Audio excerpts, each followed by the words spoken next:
घरगुती gas cylinder घेण्यासाठी नागरिकांनी प्रचंड गर्दी केल्यानंतर कोल्हापूर जिल्हा प्रशासनानं घरपोच गॅस सिलेंडर देण्याच्या सूचना करण्यात आल्या आहेत आणि त्यामुळे आता एजन्सीच्या कार्यालयातून गॅस सिलेंडर वितरित न करता वाहनांमधून त्या गावातील नागरिकांना घरपोच गॅस सिलेंडर देण्याची सुविधा सुरू करण्यात आली आहे। गॅस सिलेंडरचा कुठेही तुटवडा नाही आणि त्यामुळे नागरिकांनी गर्दी न करता घरपोच सेवा घ्यावी अशा पद्धतीचं आवाहन गॅस एजन्सीकडून करण्यात येत आहे। गॅस सिलेंडर वितरण करण्यासाठी वाहन बाहेर पडत असताना आढावा घेतलेला आहे आमचे प्रतिनिधी विजय केसरकर यांनी।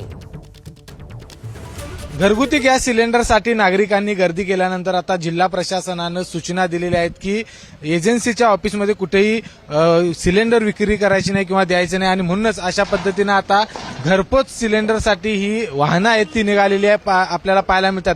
ग्रामीण भागातलं हे चित्र आहे आणि ग्रामीण भागामध्ये आता प्रत्येक गावात जाऊन अशा पद्धतीनं ज्यांचं बुकिंग आहे, ज्यांना ओटीपी दिलेला आहे त्या सगळ्यांना अशा पद्धतीनं सिलेंडर आहे ते मिळणार आहे। त्यामुळे कुणीही कार्यालयाच्या बाहेर गर्दी करू नये अशा पद्धतीच्या ज्या सूचना जिल्हा प्रशासनाने दिलेल्या आहेत त्याचं पालन या ठिकाणी होताना आपल्याला पाहायला मिळते। कारण आपण बघितले की कोल्हापूर जिल्ह्यामध्ये गेले 3 ते 4 दिवस सलग या ठिकाणी घरगुती गॅस घेण्यासाठी नागरिकांनी प्रचंड गर्दी केली। अनेक ठिकाणी वादाचे देखील प्रसंग आहेत ते घडलेत आणि हे सगळं टाळण्यासाठी जिल्हा प्रशासनाने सूचना दिल्या की ऑफिसमध्ये किंवा कार्यालयामध्ये कुठेही गॅसचं वितरण न करता ज्या गावामध्ये तुम्हाला गॅसचं बुकिंग झालेलं आहे त्या गावामध्ये घरपोच जाऊन सिलेंडर द्यायचं आणि म्हणूनच आता अशा पद्धतीनं सिलेंडर हे प्रत्येक गावात जाऊन दिलं जाणार आहे। त्यामुळे आता ज्या काही एजन्सी आहेत किंवा जे ऑफिस आहेत गॅस वितरण करणारी त्यांच्या कार्यालयाबाहेरची गर्दी आहे ती पूर्णपणे कमी होणार आहे। कारण कोल्हापूरमध्ये आपण बघितलं तर